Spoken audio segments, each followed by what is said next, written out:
Okay, so number 3, we'll go straight into number 3 to approve the minutes. Could we have a proposer and a seconder for the minutes, please?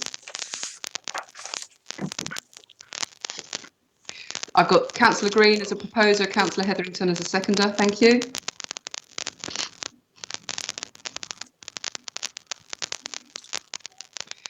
Thank you. And then I'll go straight into item number 4, which is the Ramsgate East Cliff lift. I take it, Deputy Town Clerk, you have a report on that, do you? Chairman, it's the Town Clerk who is present. Thank you. Oh, lovely. Thank you very much. I can't see him, so that's brilliant. Thank you. I'll hand over to the Town Clerk. Thank you.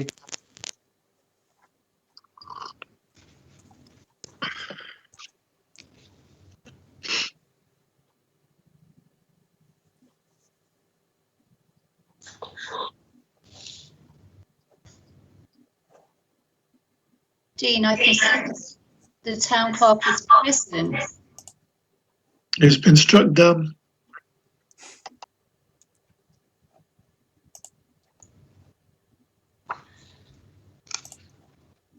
Okay, members, I'll have to go through this for you myself.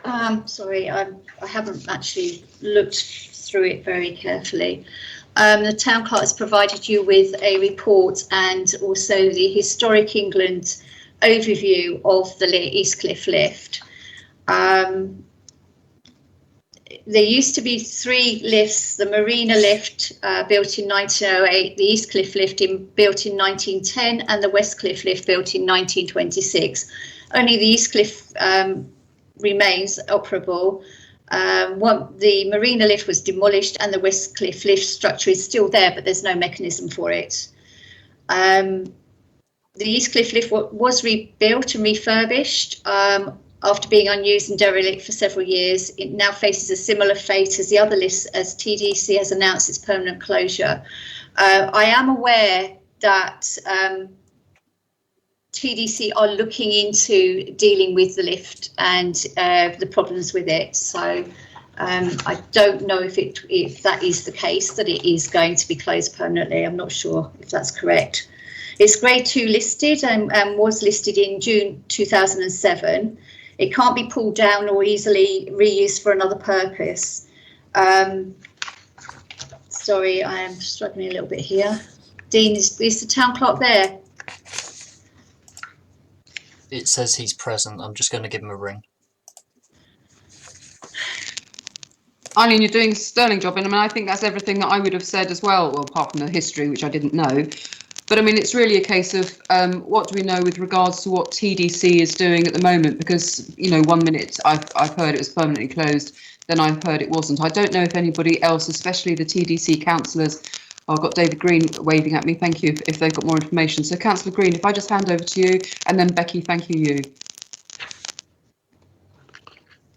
My understanding is that TDC Cabinet have ordered for a full report to be delivered to them on both our lift and the one in Broadstairs. There's no intention to close it permanently, is my understanding. Repairs are possible, but they're not, because of the age of the mechanisms, they're not going to, or the people that do the repairs won't guarantee them for the future. So there is a problem with the lifts, but they will be repaired. So they will be working again later this year, and a full report is going to TDC Cabinet. I know that in terms of the Ramsgate lift, there is also a problem regarding the opening and closing of it, which RTC may or may not be asked to be involved with, which is something that is not trivial, but it's something that we might need to consider later on once TDC, if and when TDC approaches us. Thank you for that update. Thank you. Councillor Wing, thank you. Thank you, Chair. I mean, we've been doing a bit of our own investigations as a party, and the first thing we'd like to state is there is a massive issue with communication, because none of the TDC councillors, as far as I'm aware, were were told about the problems with the lift. So when that sign went up, that was the first we knew about issues with the lift. So there's a major issue about communication, not only to TDC councillors, but also to Ramsgate Town Council. It's on our patch, so we should know. The second thing is, on our initial investigations, that the guy that looked after the fountain, the waterfall, also looked after the lift, and that it was open and closed by Candy at the cafe. And if there was a problem with the lift, she would just ring this guy and he would come and mend it. So although there needs to be a full investigation about how we move forward, we need to look at how it was looked after previously, including the waterfall, because both seem to be managed quite well until these people disappeared. So that it's not just about moving forward, but looking at the history of how it was managed and how it was mended might point us in the direction of how we can sustain it in the future. My personal opinion is we have no disability access via lifts. It's not just about people with mobility issues. It's also about parents with small kids in wheelchairs, in pushchairs. So I definitely think this is something we need to pursue. It's also a huge heritage asset as well that we can't allow TDC to just rot in place as the one on the West Cliff has happened. So yeah, it's not just about can it be mended, it's about is it viable, and yes, it should be viable. It's got historical significance. So we're doing our own. Thank you. I wonder again, Eileen, if I don't know who's in the meeting, who isn't, sorry, so I can see you, darling. If we could note that Councillor Alban, if he's on the cabinet, if that sort of like information is able to come back to us, that can come back to us at some point, because it would be nice, as Councillor Wing says, with regards to being kept in the loop, being an asset, and so on and so forth. Councillor Linda Piper, thank you. They started. It was very quick. It was only like 5-10 minutes. So yeah. Okay. Right.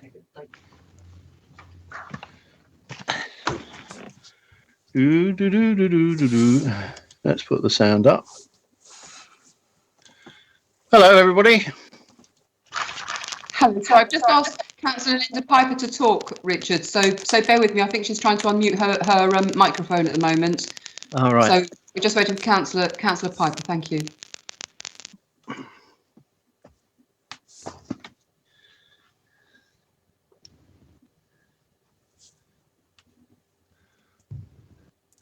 Obviously, you fooled me a bit because I was expecting to see. Can you? This is what's coming out with that. Come over here and speak on the phone.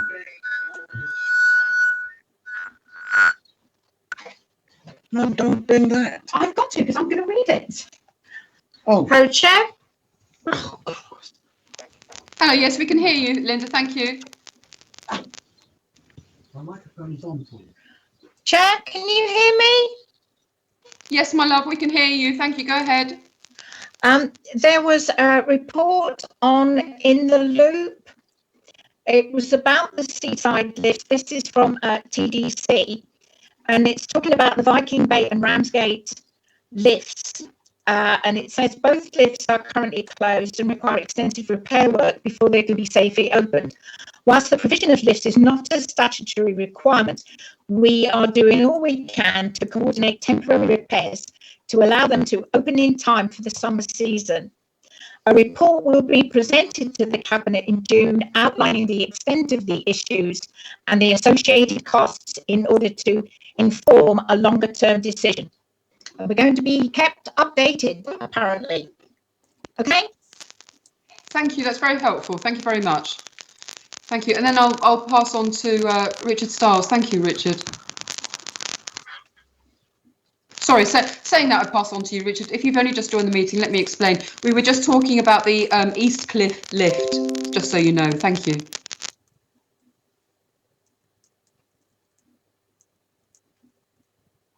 You're on mute, my love.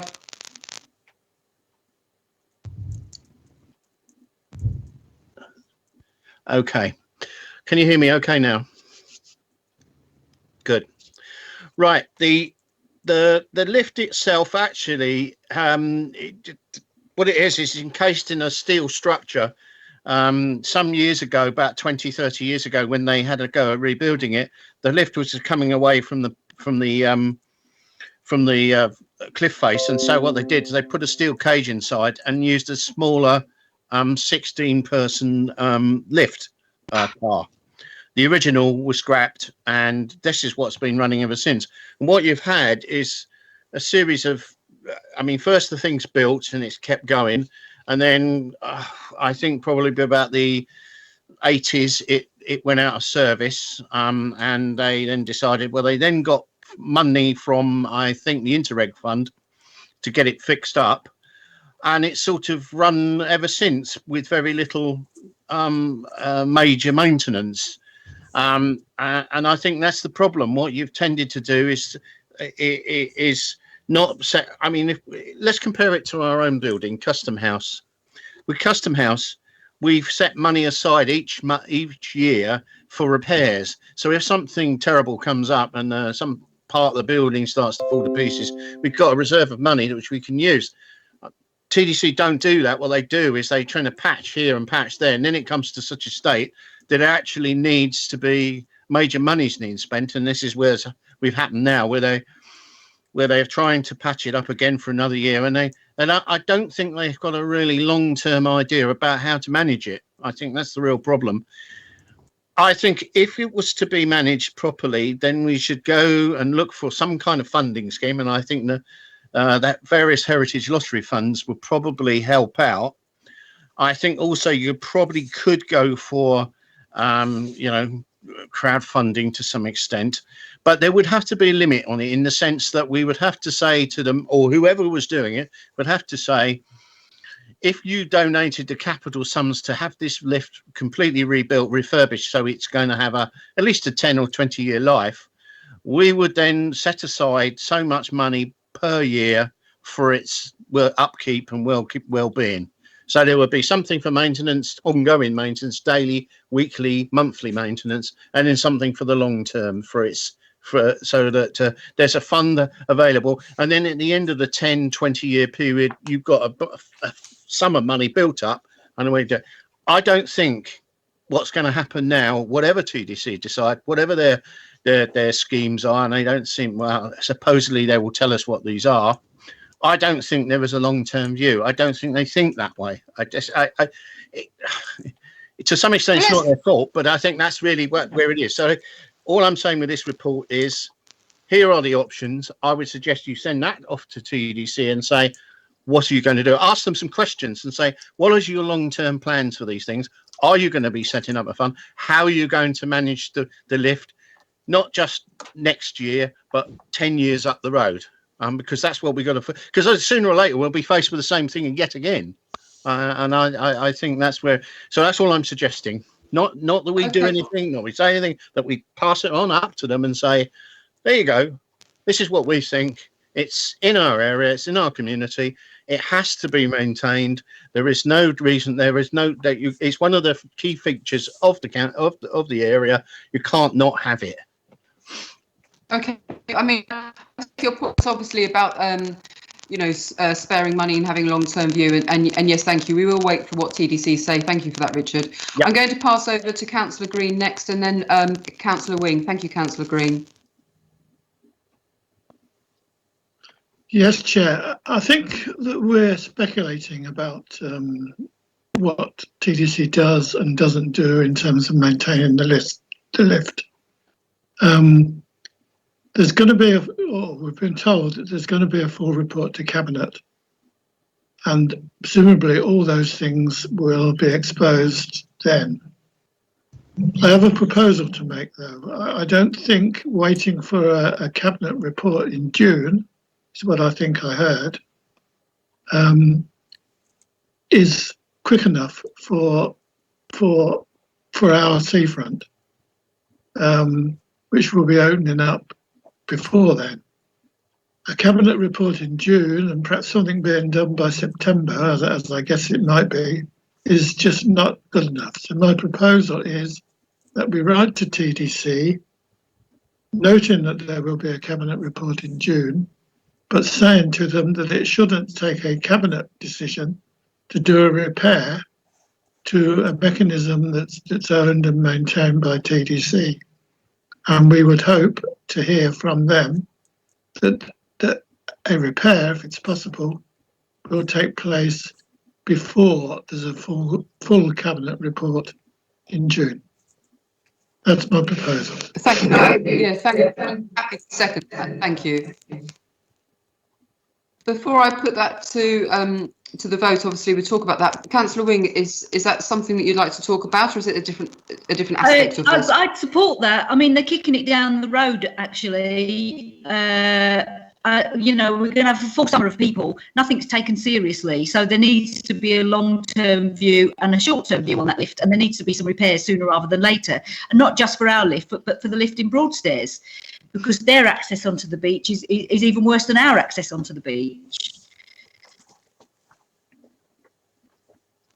Yes, I agree.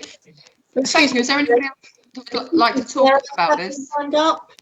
Excuse me, Chair, I have had my hand up a couple of times. Oh, sorry, no, it's not come up at all, Helen. I do apologise. Thank you. So thank you for shouting, and feel free to. So yes, the floor's yours, my love.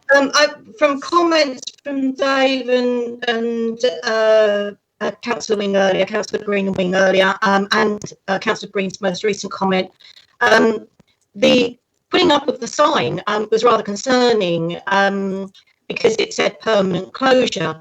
That had not been to Cabinet and not been approved by Cabinet, is my understanding. And my concern is that, is this the plan that they intend to put in the report that's coming? And so on that basis, I completely support what Councillor Green is saying about we need to take action now and go forward now. But I just wanted to put that context around that comment as well. Thank you. Well, with that, then I'd like to put that to the vote, which, as we all know, in these online times, is very much a case of like, if you've got anything against it, please say. Chairman, Councillor Stuart Piper. Yes, thank you.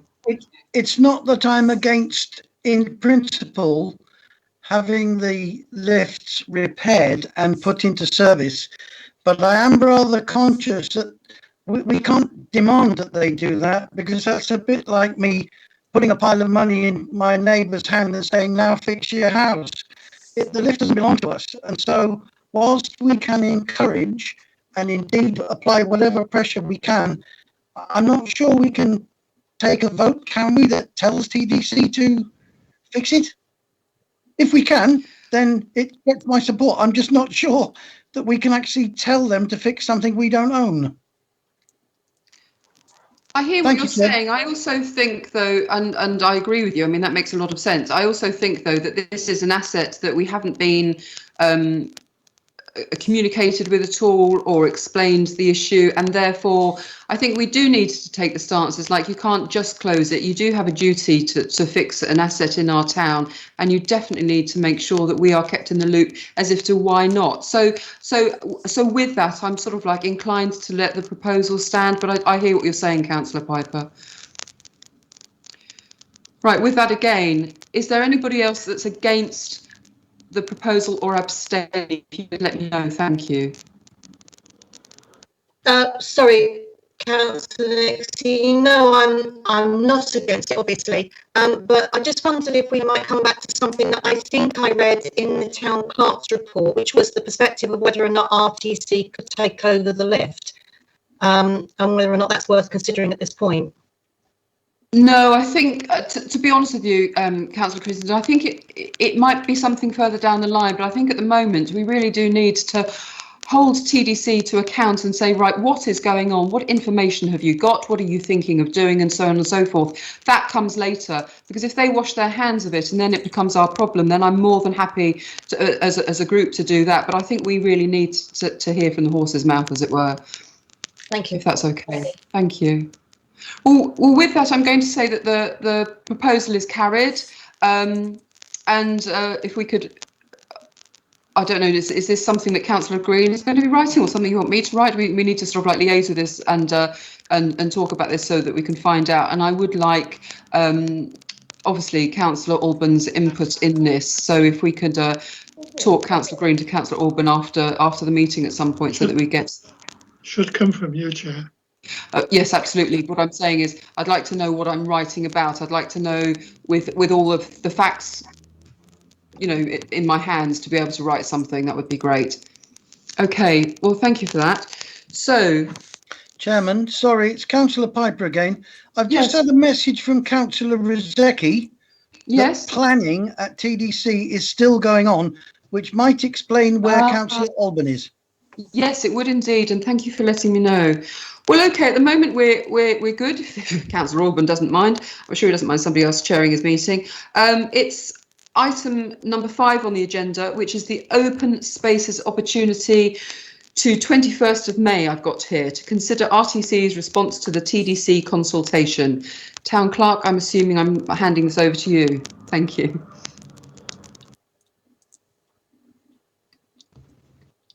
Chairman, that would be me. Thank you. Thank you very much, Deputy Town Clerk. Thank you. Okay. Basically, what happened was an email was received by the town clerk from TDC. The climate change officer at TDC wanted to bring attention to an opportunity within the planning system for allocating open space, green infrastructure, or local green space in our area of Ramsgate. There is also the opportunity to allocate spaces for nature conservation or biodiversity net gain. RTC may therefore like to study a map of its area and put forward some sites by May the 21st, that's our deadline, which are important to be kept as open space or green infrastructure.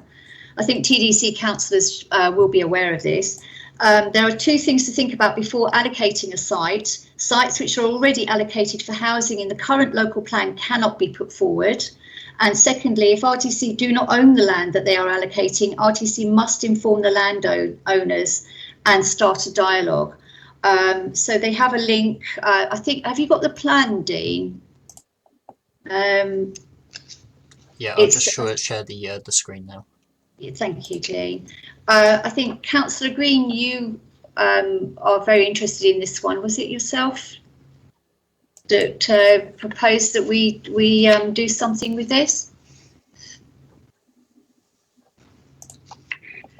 Yes, Eileen, I did. I mean, I think this is a very important part of allocating space in the local plan revision. Something that, to my knowledge, hasn't been done for a long time, and certainly I'm not aware of the public being informed that they too can put forward proposals. So what I would suggest is that, first of all, that our ward councillors are given the opportunity to put forward spaces in their wards, given the conditions that you read out, and those to come into the council, so that we put them forward to TDC local planners, but also that we publicise the opportunity for members of the public. I think RTC only has 2 open spaces that it owns, and they are Montefiore Woodland and Albert Square. So there shouldn't be any problem if we want to put those 2 forward. All the rest of the land in Ramsgate, to my knowledge, open space, is owned by TDC. So we would have to start a dialogue with TDC about what other spaces we can put forward. Thank you. Thank you. Is this something any ward councillor wants to speak on now, or is this something that you'd like to come back to in an email format?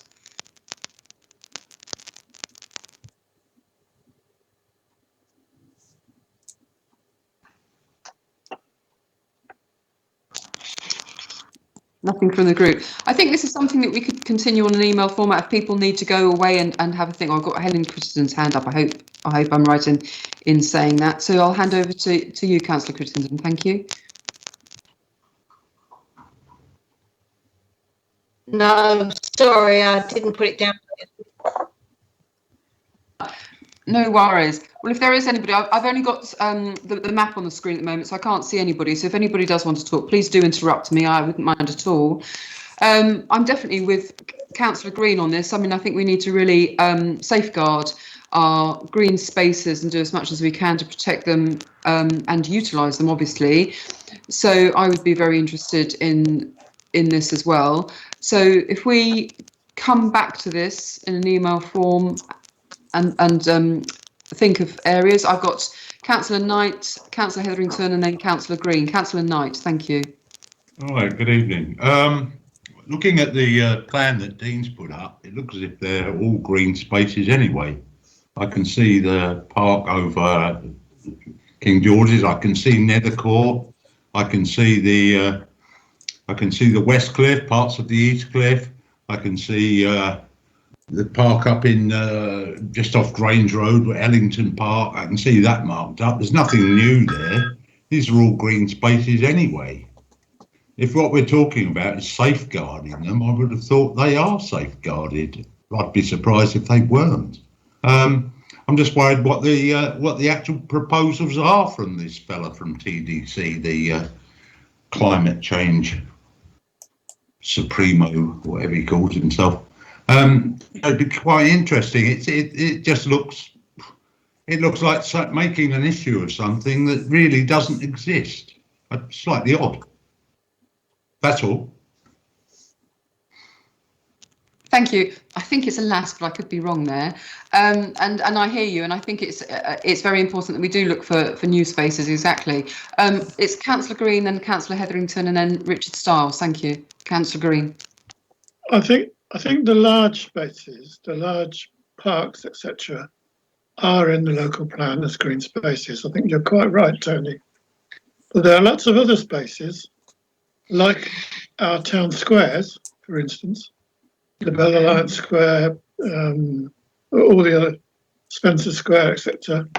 That I don't think they are, and I do know that TDC has thoughts about some of those spaces that I think we wouldn't want to lose, and I also think perhaps that Jackie Baker's needs careful consideration.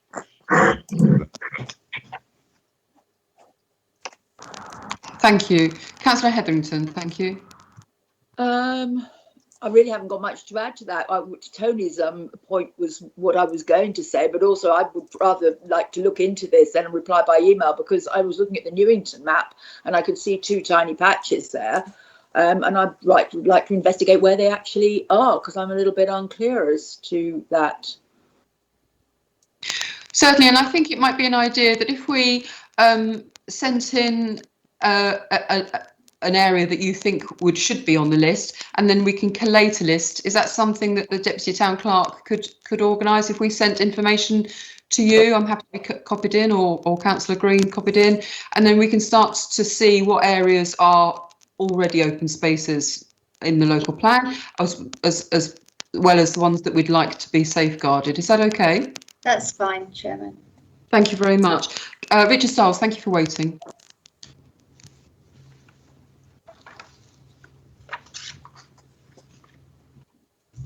You're muted, Richard, sorry. Just as a point of information, Chairman, the Montefiore woodland is protected. It has a village green border on it. I got that within the first 2 years of us actually taking it on, so that is fully protected. Charlotte Court, yeah, is also probably protected. The allotments, they have statutory protection as far as that goes. The areas that don't are the parks. They don't actually have statutory protection, and you do hear of situations where bits of the park, I mean, I know Liverpool tried to sell off parts of their parkland estate. The other areas that don't have protection are the two non-statutory allotments at Margate Road and Cemetery Gates. So they should be included in this thing to make sure they do get zoned out of any building schemes. So I just thought I know people think that parkland is somehow sacrosanct and can't be got at, but the actual fact there isn't an overwhelming, overreaching statutory protection for them at all. They found that out, obviously several in the last decade or so since austerity, as councils have tried to, get in on the capital value of some of their land, as it were. So I just thought I'd throw that in just for information for you. Yeah, it's really helpful, Richard. Thank you very much for that. And so we'll collate this list, but as Councillor Knight rightly said, it would be interesting again to circulate exactly what the proposal is and what we're looking at, and what this particular person from TDC is sort of like got on offer. Councillor Knight, I hadn't forgotten that either. It is, we must make sure we're clear on what we're looking at here as well. Thank you very much. Chair, I had my hand up. So the climate emergency officer is a female. She's highly qualified and is very interested in protecting as much as she can. Just to note that Spencer Square was listed as an area of community interest by the Ramsgate Society to protect it, so that if it should come up in the same situation as Vale Square, the community would have first dibs. Also, I think there's 2 areas of land right at the bottom on Westcliff Terrace, half of which is owned by TDC that does get cut down, and the other half, I believe, belongs to private owners in Westcliff Terrace. But we've also got the sunken gardens up there that could be at risk, given that further on we've got fields, farmers' fields turning into paddocks, and we all know that paddocks eventually possibly end up to housing. So it's a good idea to try and identify and protect. And it is amazing how small a parcel of land can be to actually have some housing on. I know on Grange Road there was one development on a hugely small piece of land. I think it's now got 3 houses on it. So I definitely think we need to walk around our wards and protect as much as we can. It's got 5 houses on it, thank you. But yes, and it looks, I mean, this is what's good about this, isn't it? It's like instantly we're sort of like thinking of other areas of interest because we know the town so well. So, let's get this email thread going, let's get a list collated, and let's take it from there. I think this is really important. So thank you for that.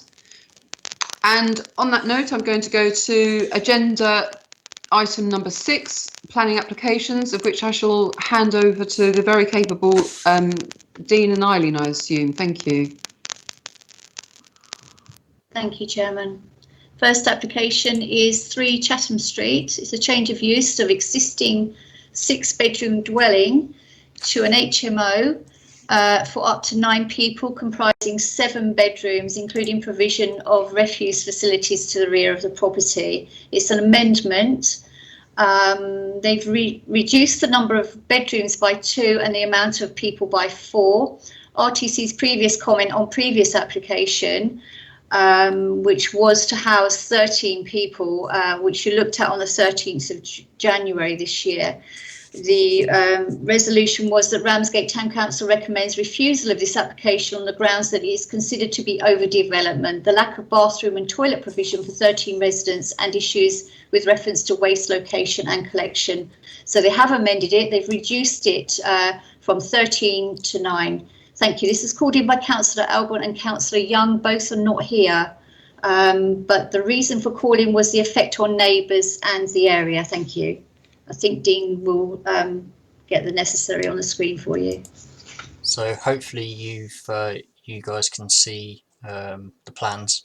So yeah, just to jog your memory, so it's just off Chatham Street, in front of the Chatham School. It's that one in the orange in the bottom right. So this is the original plan. Give it a second to load. So this is the original plan that housed for up to 13 people. As it's the basement plan in the lower corner and the ground floor plan in the middle on the left. So the bedroom on the basement in the bottom left, that bedroom is going, and the proposed ground floor, the bedroom on the left hand side is being made smaller, and the bedroom in the middle is being turned into a lounge area. So I'll just show you that's the existing, and this is the proposed. So you can see they're opening it up for a lounge, and the basement is being turned into a kitchen. all the other rooms are remaining the same. Council to comment. Councillor Piper, please, Chair. Yes, please go ahead. Thank you. I noted that the previous comment was that there are a lack of toilet and bathroom facilities and so on for that number of people. Unless I missed it, they haven't changed the amount of toilet facilities that there are. If we could have some clarification on that, please. They've decreased the people from 13 to 9, so surely the ratio in that instance would be different. I don't know. Unfortunately, this screen, Chair, is a little bit small, and I can't see how many toilets and bathrooms there are in the proposal.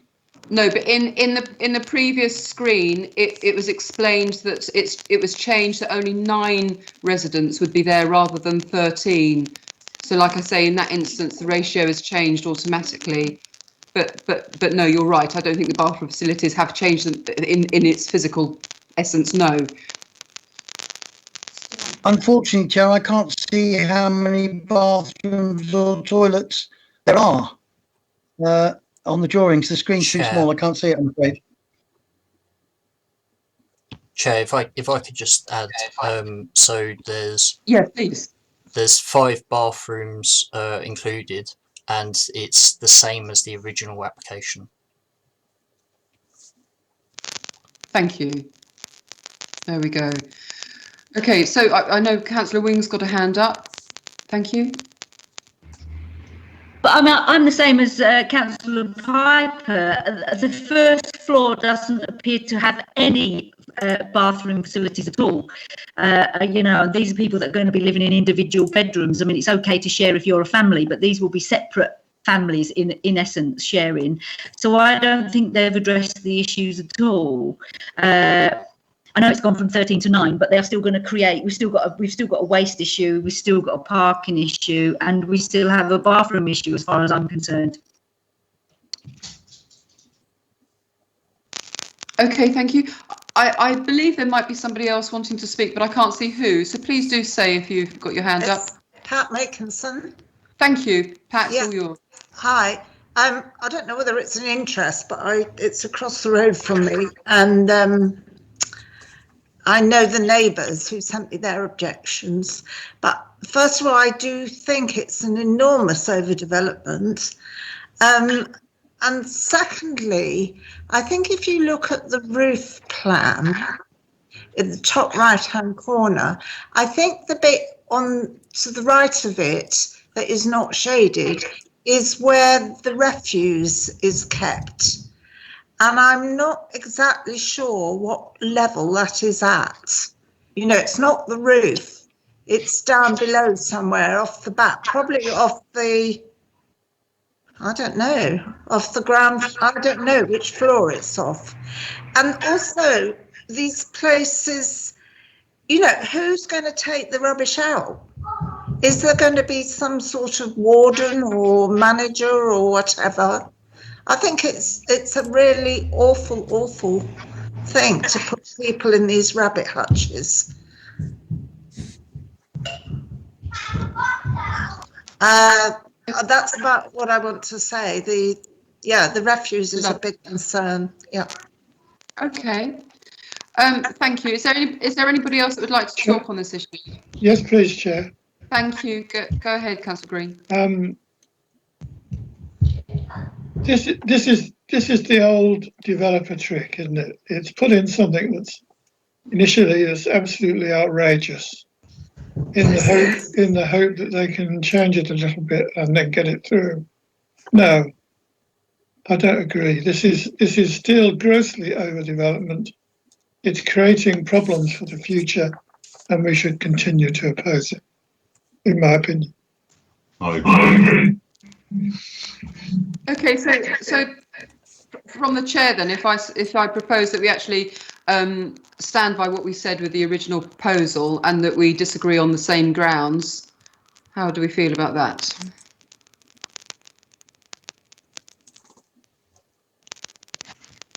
Anybody? A second, I suppose, if I need a proposal. Sorry, we can't hear you.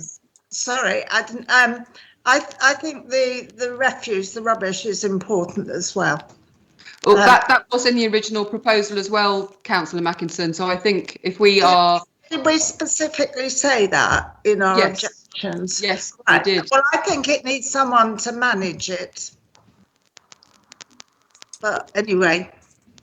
Right. Well, I think that's something that has to be done by the individual. I don't think that's something that RTC can necessarily impose. I wouldn't have thought. Please correct me if I'm wrong there. But if we're the neighbours are up in arms about this rubbish thing. Yes, what I'm saying is they will overlook it, and if it's not managed properly, it will be horrible. But I'd be very interested to see what Ramsgate Town Council's powers to a building and imposing their sort of like, you know, ideas that it needs to be managed is what I'm saying. I don't know what jurisdiction we have over that. However, yeah, exactly. So, however, I do think that we can say that our original objection to this stands on the same grounds that we had originally, because nothing really has changed. If anybody does oppose that, then please say. I would just like to abstain, Councillor Crittenden. Thank you, Councillor Crittenden. Thank you. Anybody else? I'll take that as carried. Thank you. The next one. Thank you very much. Chairman, can you tell me who your seconder was, please? Ah, yes. Me. There you go. No, I'd proposed. Councillor Green. Councillor Green, thank you. That's fine. Remember who proposed for a minute. It's fine. It will be a repeater of what we said before. Thank you. Thank you. Okay. Second one is 47 Grange Road. It's retrospective application for the change of use from single dwelling to a house in multiple occupation for up to 6 people. Councillor Alban called this in, effect on neighbours and area. Councillor Alban isn't here, so I'm sure Dean will get the plans up. You can have a look. Thank you. Okay, so this property is next to the Hotel de Ville in Grange Road, as seen on the right. And there's one plan for this, as it is a retrospective application. Just give it a second to load.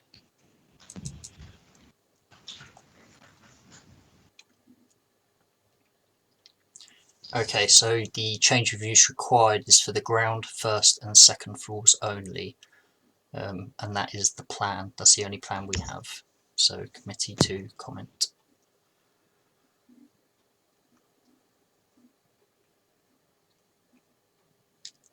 Does anybody have any comment on this? Thank you.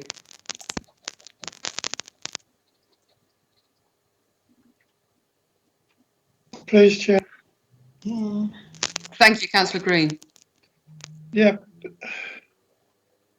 Once again, we're seeing in Ramsgate the effect of the restrictions on HMOs and single bedroom dwellings that TDC put on Cliftonville some few years ago now.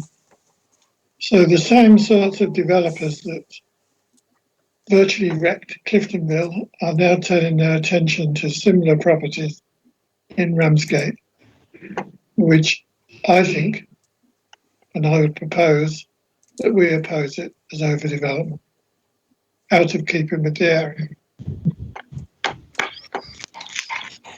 Thank you. Before I let anybody else talk, Yeah. I'd like to say something, and I agree. I have to. I would second Councillor Green's proposal on that. I do find retrospective application forms, you know, highly annoying. It's like, you know, you're going to do something, you know, it's multiple use. You know, you could have got your application in first hand. You can't just leave it thinking, oh well, it's done now. It needs to be looked into.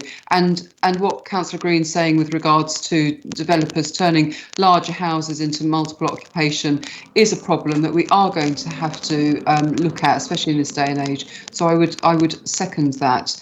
So before we take a vote again, I've got Councillor Moore and I don't know who else. I'll go for Councillor Moore first, please, if you'd like to talk, and then I'll see who else is there. Thank you. I think we have too many houses in multi-occ, as Councillor Green said.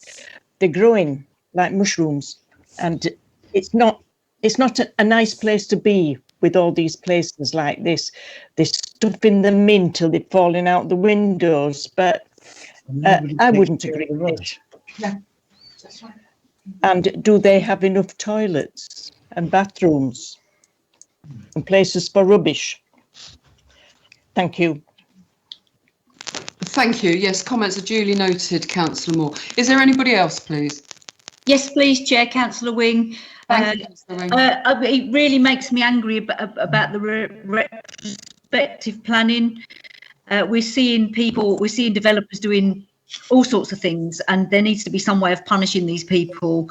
That new laws, I think, need to be introduced. But I'm with everybody else.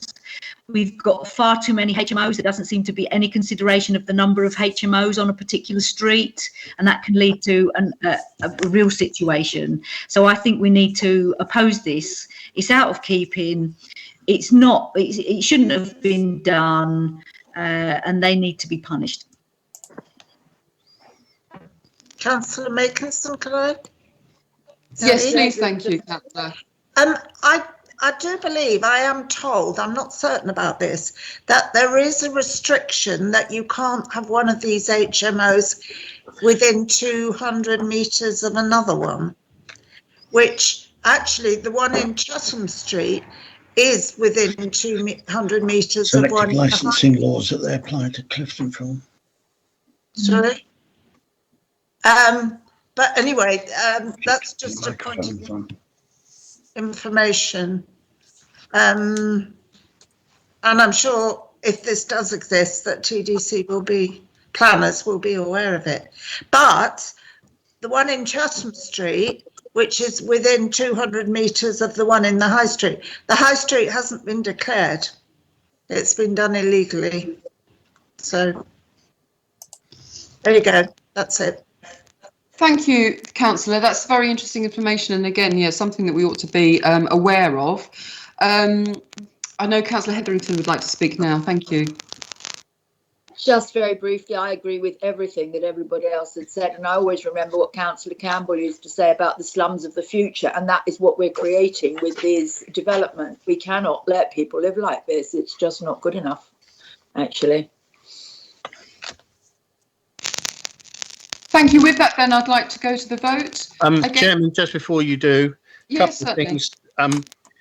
Retrospective planning applications are not a reason for refusal or for rejecting the planning application. I know it's extremely annoying when they do it, but it's not a reason for it. But I have looked at those pictures, and I did notice that they've used, by the looks of it, they've used non-permeable tarmac on the front drive. And they will need planning permission for that. So they actually are in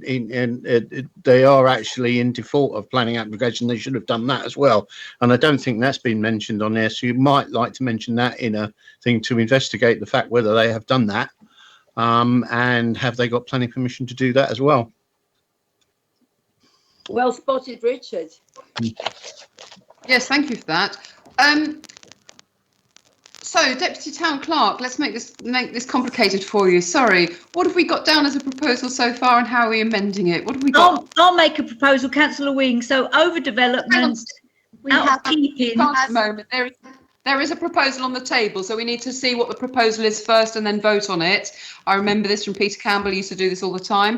So let's just look to see what the proposal is first. Thank you. Councillor Green proposed that RTC opposes this application on the grounds of overdevelopment and outer-keeping for the area.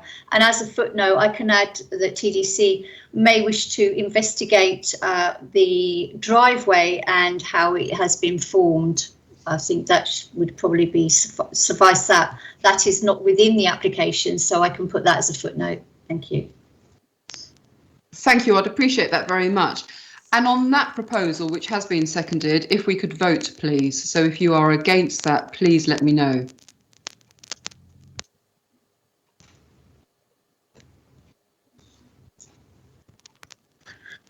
Thank you. And on that, it's carried. Thank you. Sorry, Councillor Wing, for interrupting, but I'm learning my job. Thank you. No, it's good. It's good. It's a good proposal. Thank you. So onwards and upwards. Next one. Thank you, my love. Thank you. Application 3 is number 5 St James's Avenue. It's erection of a 2-storey, 2-bed detached dwelling with access onto St James's Avenue. It's an amended application. Access has now changed from Whitehall Road to St James's Avenue. Councillor Stuart Piper called this in. Reason for calling is neighbours have complained about overdevelopment and there is no access to Whitehall Road. Thank you. So, Councillor Stuart Piper, you called this one in. Thank you. Thank you, Chair. I should declare that it's at the bottom of my garden, but the views I'm expressing this evening are those views expressed to me by several local residents immediately surrounding this proposal. I note that Mr. Wibrow has changed the detail from access to Whitehall Road to access to St James Avenue.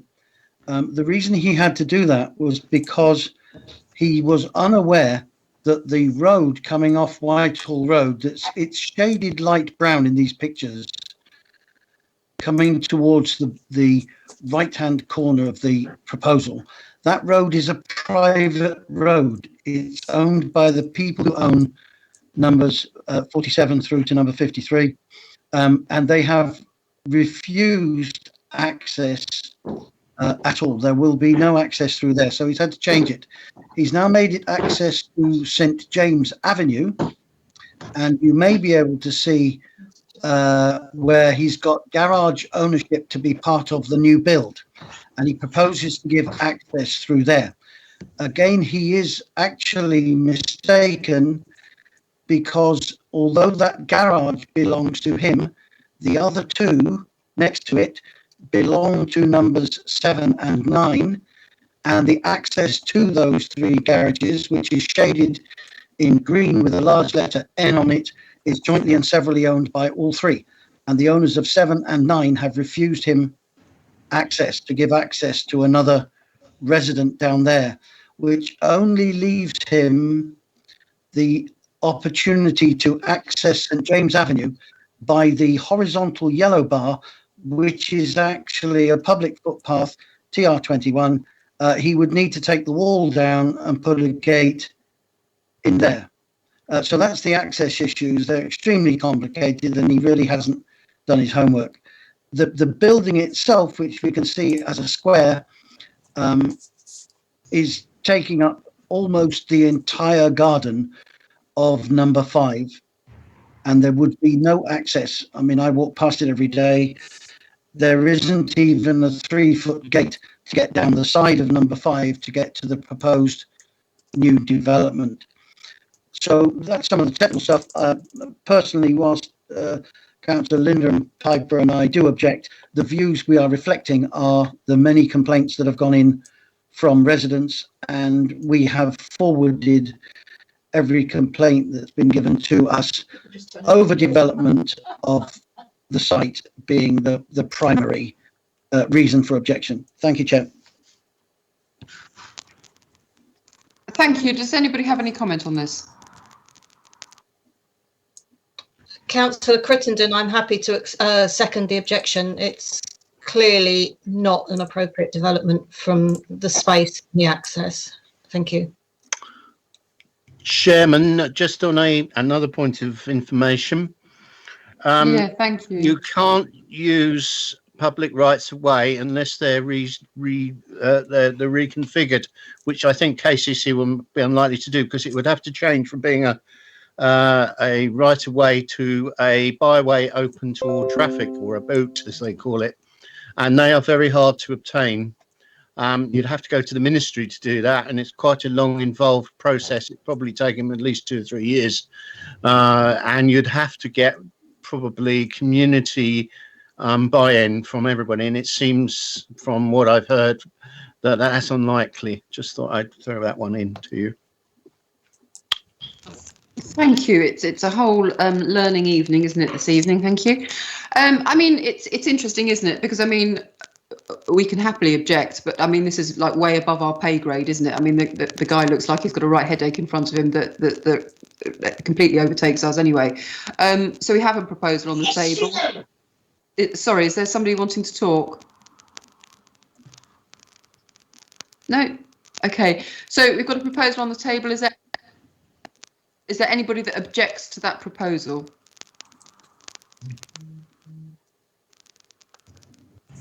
No. No, and with that, I'll say it's carried. Thank you very much. Thank you, Chairman. The next application is 87 High Street. It's a variation on condition 4 planning consent, change of use from retail, which was a beauty salon, to a micropub, together with installation of air conditioning unit. The variation in condition is to allow a change in Monday to Friday opening hours from 5 p.m. to 10 p.m. and they want to change that from 12 noon to 10 p.m. Councillor Makinson, you called this in concern for neighbouring properties, outside amenity space and overdevelopment of drinking establishments in the area. Thank you. Yeah, am I unmuted? Yeah. There's a bit of history with this. I'll try and be brief. The original change of use application to TDC was not sent to RTC for comments, and Dean followed that up. It's across the road from where I live, but it came from the neighbour. If you look at the front elevation, the photograph, that is her bedroom window just to the left of the orange rectangle.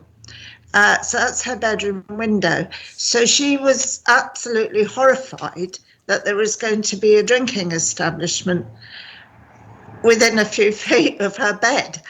And I don't know what we would have said had it come to RTC, but the Rose of England is in the next block and Macy's Bar is the next block south. So it's well provided for drinking establishments. So when it became clear that we weren't being asked our opinion, I, at the request of the neighbour, I went to the licensing meeting at TDC. Now, this is one room. It has no back entrance. The only entrance is here at the front. There is nowhere for people to smoke except outside on the pavement. There is nowhere for deliveries or refuse except in the side street, which has double yellow lines. Having said all that, it got planning permission under delegated powers, I will say. But the licensing committee did appreciate the problems it's going to be caused to the neighbour. They're going to be smoking outside her bedroom window. Now, I know everybody says a micropub is a few old guys drinking bottles of beer, but once they've got the licence, it doesn't matter who it is or what it is or what they're drinking, they can sell. So they put on these hour restrictions and restrictions on music, and also said things like the party wall between the two properties needed to be well sound insulated. I note it never opened, right? And the people that applied for the license have withdrawn and somebody else has taken it over. The party wall, the plaster has been stripped off, so it's bare brickwork, which is hardly enhancing the soundproofing. It's made it much, much worse. And what else? Yeah, so they restricted the number of hours. So it's never been open. So the fact that these people are saying, oh, they've lost trade because of the pandemic, they may well have been open, but they've only just started doing the work on it. So I don't think that's a valid reason anyway, but it's not acceptable to us. So thank you, Chair. That's, I have a very, very strong objection to that. Okay, well, Thank you for the background information. That's very informative. Is there anybody else that would like to comment on this particular proposal here? Councillor Christian. Thank you. Speak? Okay.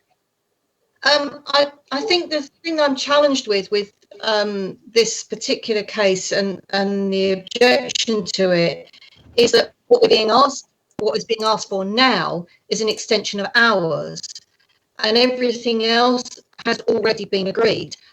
So all of the things about ensuring that the party walls and everything else needs to be followed up and made sure that under the previous approved planning application that these needs are met. So the question is, at the moment, they have permission to have to be open of an evening when probably the noise would be more disturbing. And so they're now asking for an extension to include afternoon hours. And I think we need to keep the focus on the fact that this is an extension of hours. Personally, I have no objection. I understand exactly what's being said about the provision of drinking establishments in that particular area. But I'm also quite mindful of where do we want our town centre and our high street to be going as far as the future of high street with regard to entertainment and whatever that might involve. So those are my comments. I would be happy to see the extended hours, but I also understand that for the neighbours, I hear the comments. But we need to focus on this is an extension of hours and not what's gone before. Thank you, Councillor Crittenden. I hear you, and I was going to say the same thing with regards to it's actually the extension of hours, isn't it? However, I'll be honest with you. I do think that the extension of hours is almost looking like a red herring with regards to this, because once you start extending the hours and so on and so forth, that's a very slippery slope. So, I mean, I'd like to hear what other people think about this, but I'm sort of like alarm bells are ringing as to the actual proposal of extending the hours here. Anybody else? Thank you. Chair. Yes, Councillor Green, thank you. I'm struggling to find a valid planning issue that we could focus on. There's two, I think. Lack of parking, I think, is an issue. True. For not extending the hours into the daytime when there's more pressure on the street, and possibly lack of a smoking area. Although that's a bit weak because it applies whatever time of day.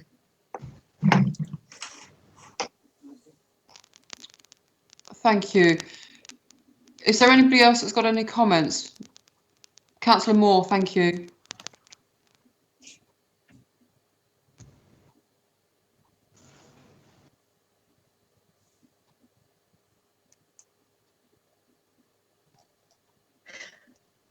I haven't said anything, sorry. No worries. Your hand came up, but no, that's fine. Is there anybody else whose hand I can't see? Councillor Wing, am I right in assuming that planning's already been approved? So the only route we've got is via enforcement in terms of planning. And I do sort of support the issue over the increased hours because again, it's a slippery slope, and we already have far more drinking establishments open than we actually need. So we can't do anything about the planning. If the dividing wall, the party wall, hasn't been appropriately insulated according to the approved planning, then we need to inform enforcement to make sure that happens. But yeah, there's I don't think there's any issue with planning because it's already been approved. But certainly we could make a suggestion about the increased licensing hours. The hours of use is a planning issue, Becky. But it goes through licensing, David, not planning. I know this because I am on licensing, and I've been dealing with the old Delphi restaurant, and there are all sorts of issues there. They've breached planning. In fact, they've withdrawn their planning application. So the two things are separate. Planning and licensing are definitely dealt with two different committees. Yes, they are. Yes, we know. But hours of use is a planning issue as well. But planning for the building's already been approved, so we can't stop the changes to the building because they've already been approved. So the dividing wall, if they've not done what they should have done, then that's an enforcement issue, and we need to inform planning enforcement. The licensing is a separate issue that we can make comments on through planning, but it's a separate issue. Well, I think you're both slightly talking about the same thing. I mean, you're right, Councillor Wing, in the sense that we ought to go back to enforcement with regards to the planning that's already happened. However, this is a proposal for extended hours, which comes under planning, and therefore that's what we are looking at. It's not licensing. So Councillor Green is right on that one. So, I mean, from the chair, I propose that we don't grant this. I think.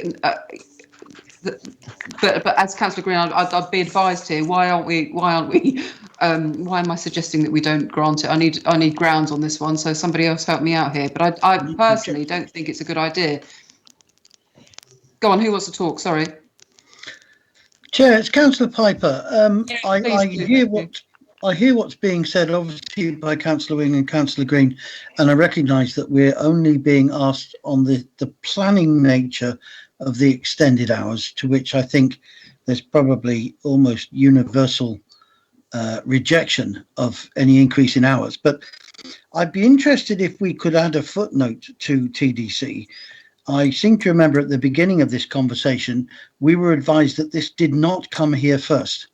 Now, all planning applications take into consideration all comments, complaints, and so on from members of the public.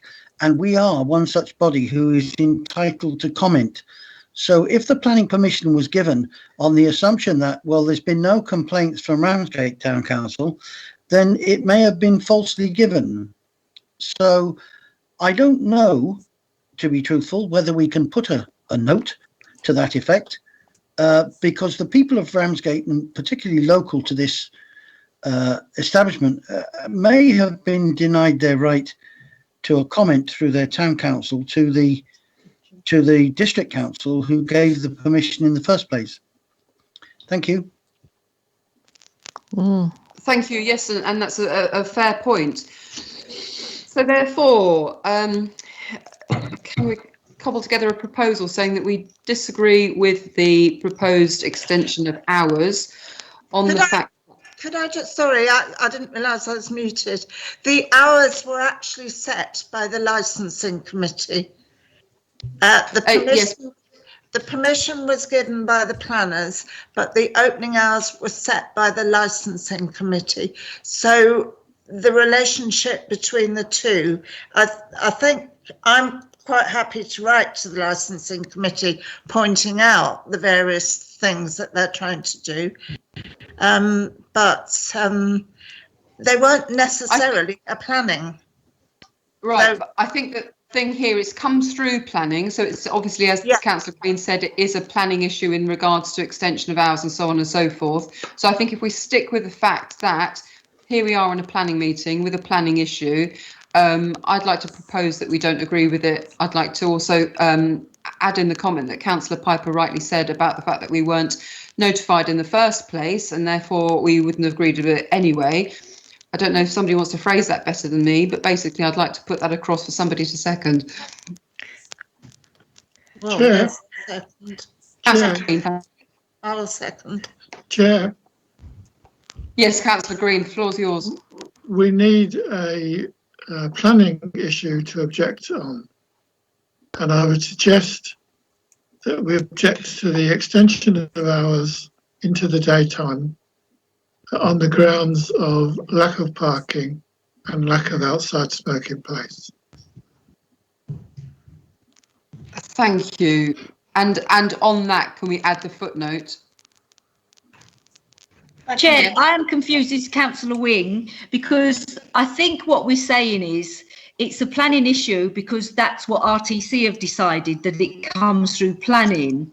But planning at TDC do not decide licensing.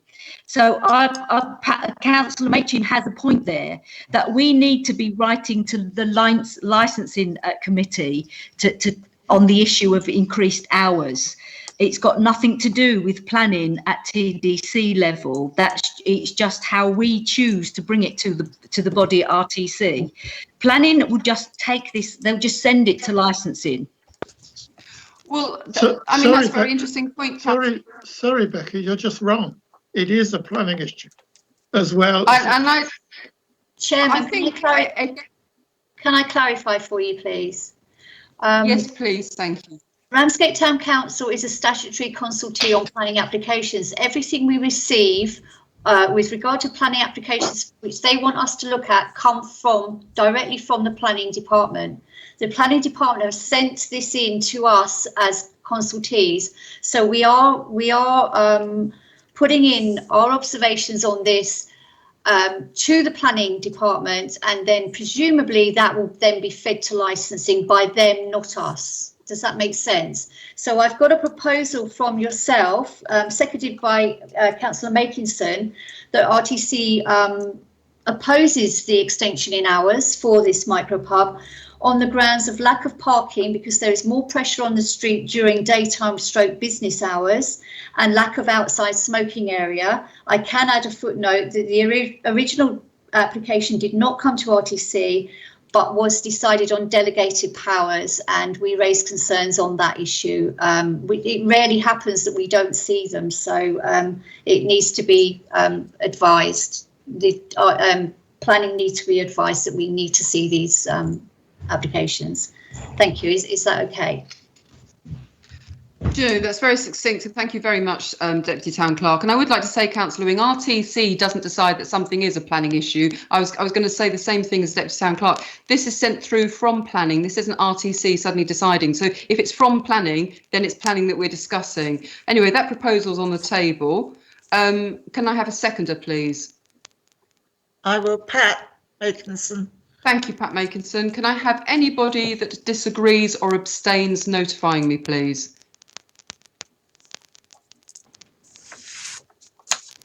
Thank you, and on that, I'll say it's carried. Thank you. And the next one.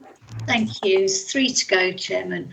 10 Cliff Street, erection of a 6-storey building incorporating 5 2-bed and 4 3-bed flats with associated underground parking, following demolition of the existing garage / workshop and ancillary accommodation. It's in the conservation area.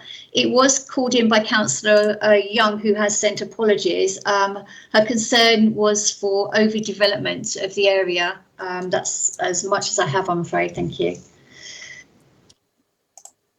Okay, so I can update the committee. So it's in Cliff Street, just off of the harbour, just behind the multi-storey car park. So on the right hand image, you can see the existing building. So let me just grab up the plans for you. Okay, so this is the existing, so the top image that you have, it's that little building in the middle. And the proposed 6-storey building will look like that. So it's going to level it off and then put 2 stories on top. So let me just do it from another angle. So you've got the existing elevation from northeast and southeast, and you've got the proposed development. Just let it load. And you've got the proposed development there. Hopefully that's loaded for you.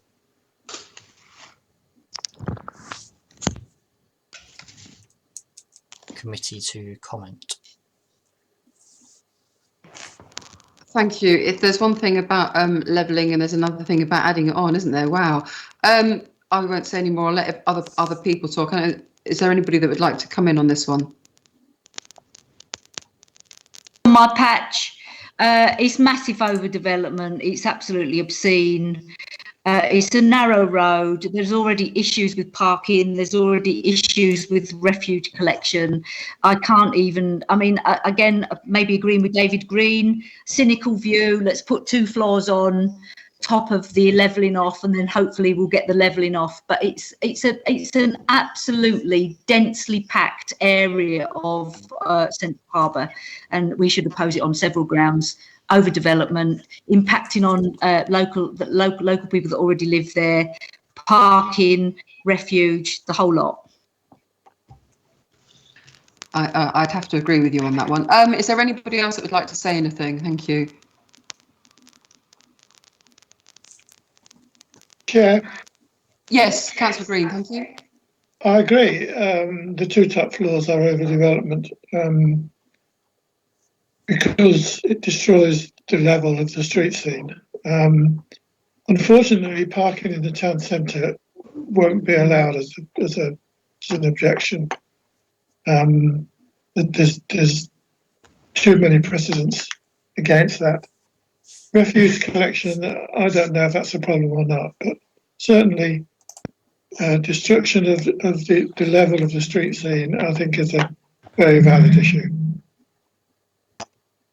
I would be hesitant to say it's the destruction of the level of the street scene, because like you and Councillor Wing have just said, they can just knock the top two floors off and then say, well, there you go. Could we just not object on overdevelopment and leave it at that?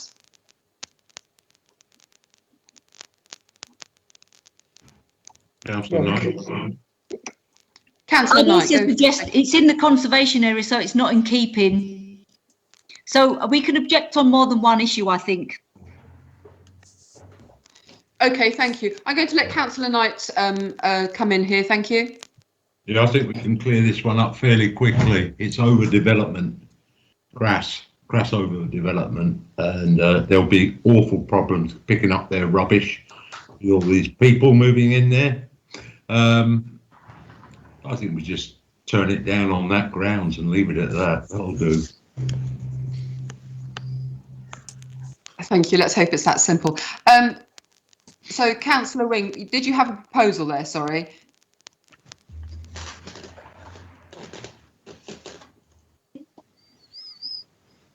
Muted. Councillor Wing, the floor is yours. Did you want to propose something, or do you want me to, as from the chair, to propose? You're muted, Becky. I didn't realise I was muted. I think there's several reasons. Overdevelopment, not in keeping, it's in the conservation area, it's restricting light areas. So can somebody formulate something? Well, then, proposal from the chair, it's overdevelopment and not in keeping with the conservation area. Let's keep it quite generic, because you know that they're going to come back with something, and I'd like to keep it quite vague so that we could still have the possibility to object at another time. Okay, second that, Councillor. Sorry, was that second that, Councillor Piper? I'll second that, Chair. Thank you very much. Thank you. Is there anybody that is against or would abstain from this? Please let me know. Thank you.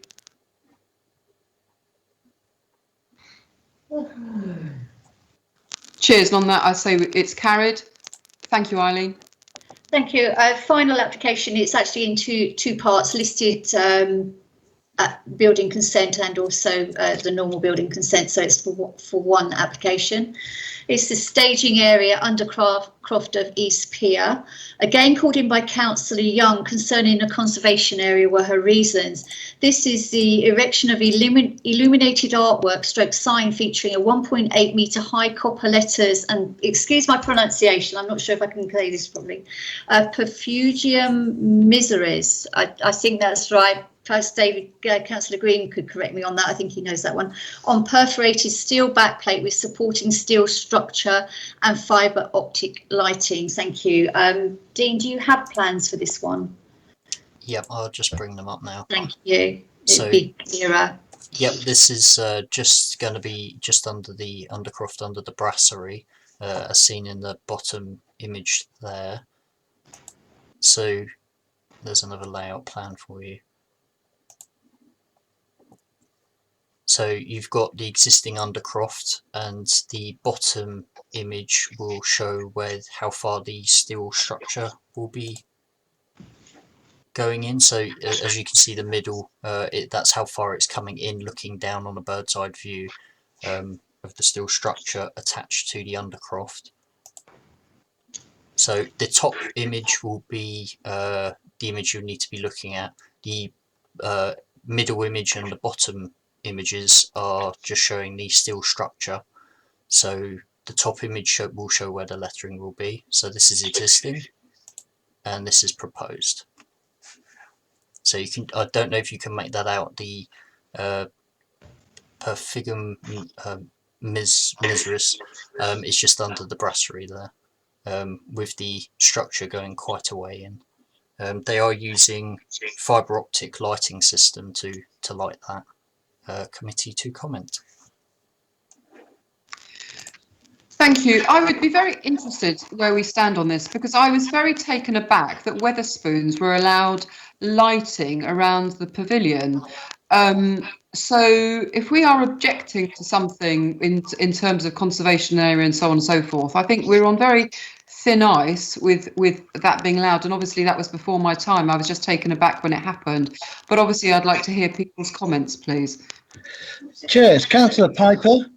Go ahead, thank you. I'm just looking at a larger screen here, which says Perfugium miseris is an overlooked part of Ramsgate's history. It is the Latin motto carved into the beautiful Georgian lighthouse at the end of the Western Harbour arm, and it translates as refuge for those in need. So it would appear to be in keeping with our history to announce refuge for those in need, but I'm not sure I'm qualified to say whether the structure that they're planning to use is appropriate. But just for background, that's what it means. Thank you for that. It's very useful. Anybody else? Thank you. I have a proposal, Chair. Yes, certainly, Councillor Green. Thank you.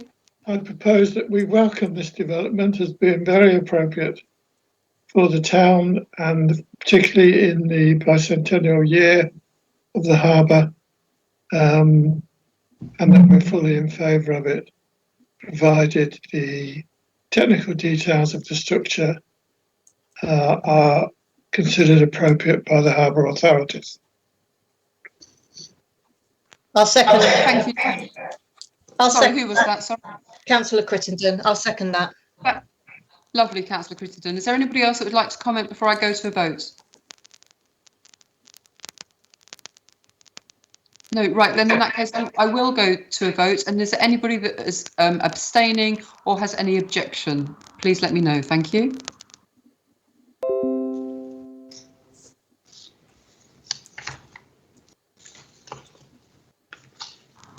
And with that, I'll say it's carried.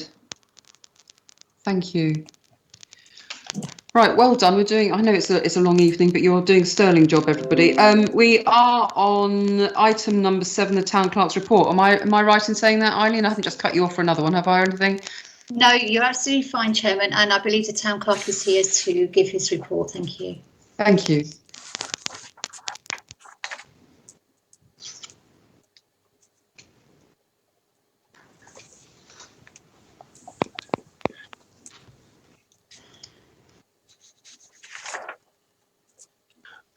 Hello, Chairman. Can you? Hi, thank you. We can hear you. Yeah.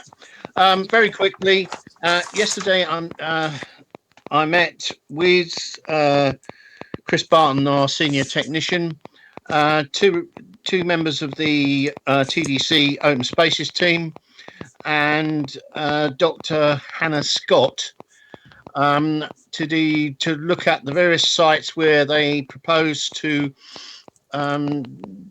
create, in effect, wildflower meadows for pollination of bees and things.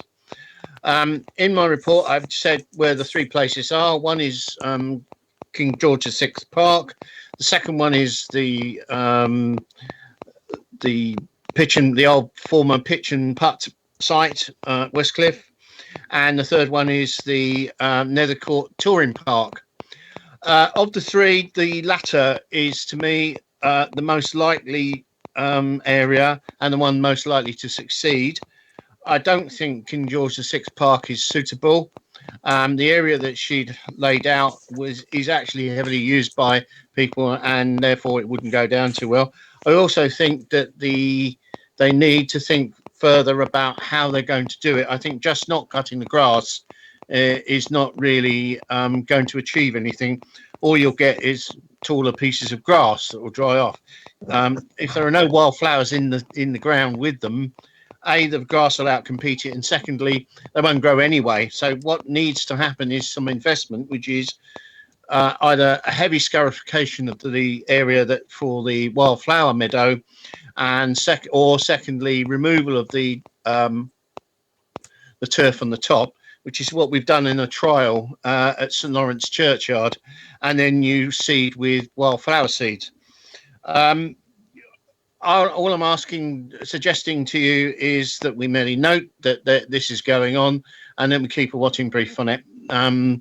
As I said, it's going to need long-term money and management, and it remains to be seen if the open spaces team at TDC can actually do that, but that's down to them. Okay, all the sites are owned by TDC. Thank you. Lovely, thank you for that update, Richard. Super. Okay, well, we will keep an eye on it, and because I know it's something that we're all very interested in. I would like to say thank you very much for this evening. It's a long one, but it's very necessary, and I'm very grateful for your time. So without further ado, unless there's any other business, I will close the meeting and say thank you very much. Cheers. Well, thank you very much. Take care. Bye-bye.